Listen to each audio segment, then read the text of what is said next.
Então vamos aqui para mais um exercício, né?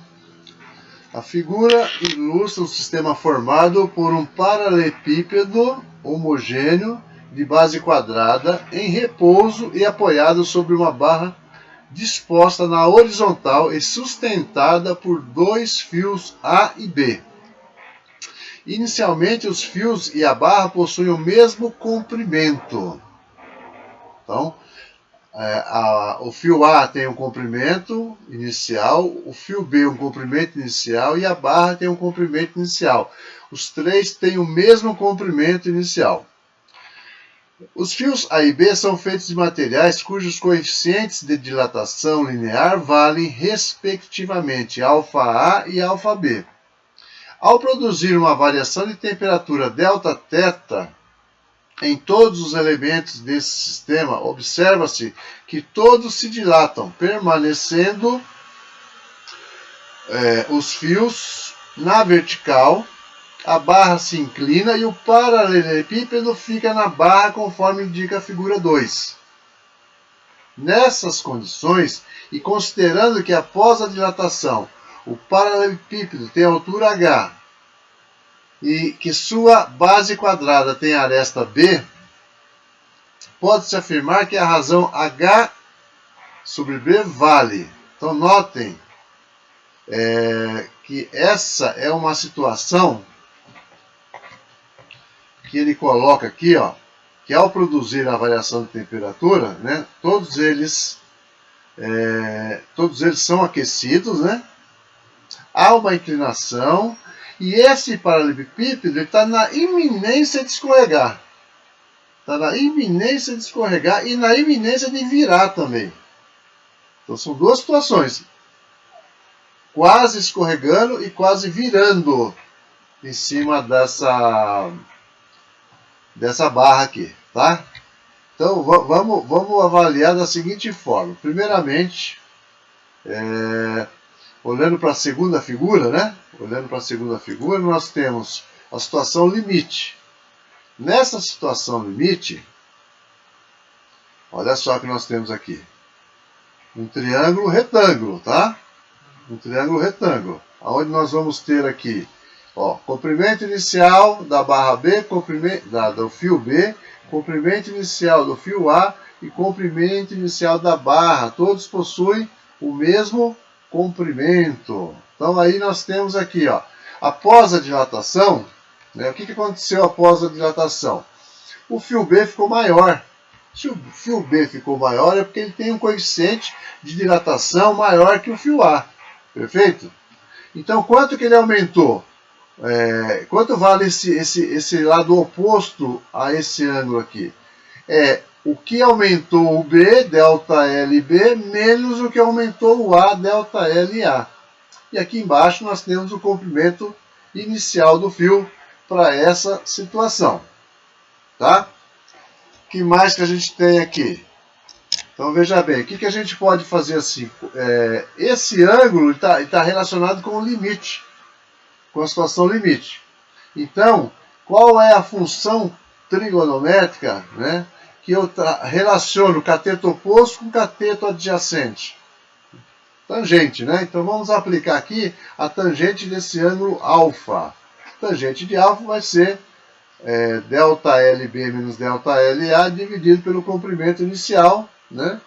Nós temos aqui que o ΔL, que é a variação de comprimento, ele é comprimento inicial vezes alfa vezes Δθ. Então já substitui aqui nos dois, ó, ΔLB está aqui, menos ΔLA está aqui.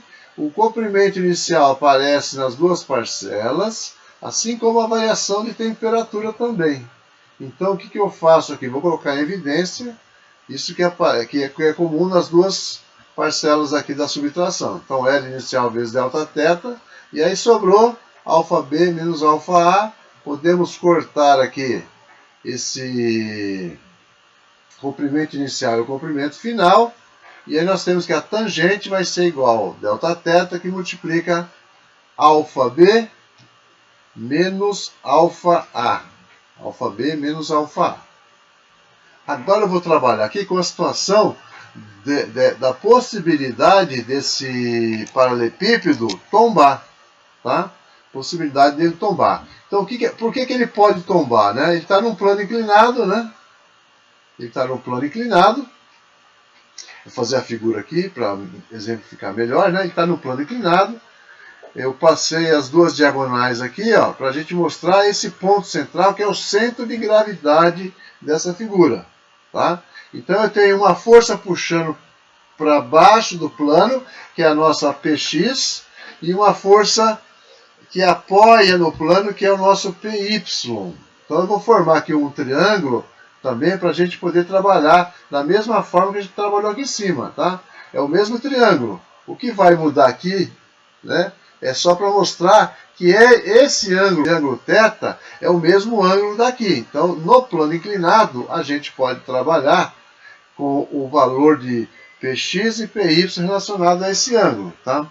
Agora, qual a situação limite para isso não virar, tá? Então, o Px é uma força que tem um momento relacionado em função dessa figura. Então, esse Px, né, ele vai puxar esse bloco para baixo, e na situação limite, o ponto de apoio dessa figura é exatamente aqui, ó.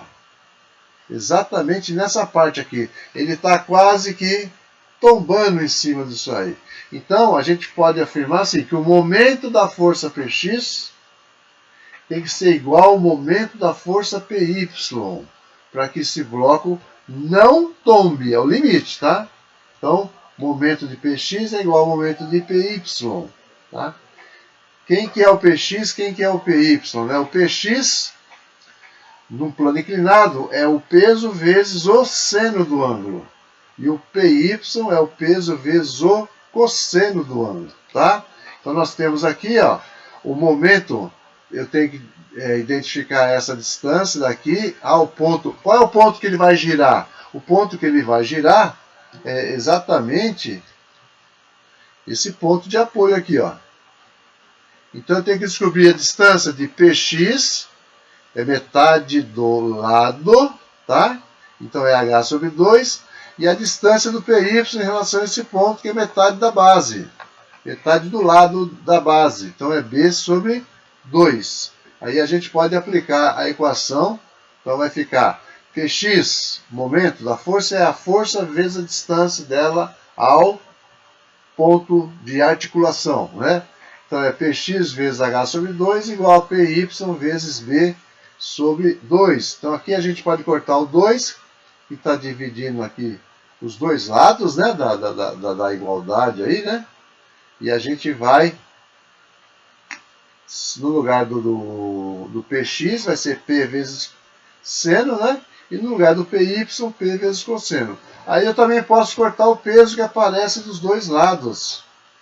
Então vai sobrar para mim aqui, eu já vou deixar na condição de identificar a tangente, né? A tangente é o quê? Seno sobre cosseno. Então eu mantenho o seno do lado esquerdo e passo o cosseno que está do lado direito, dividindo o seno. E aí vai ficar seno de θ sobre cosseno de θ igual a b sobre h. Então eu tenho aqui a tangente.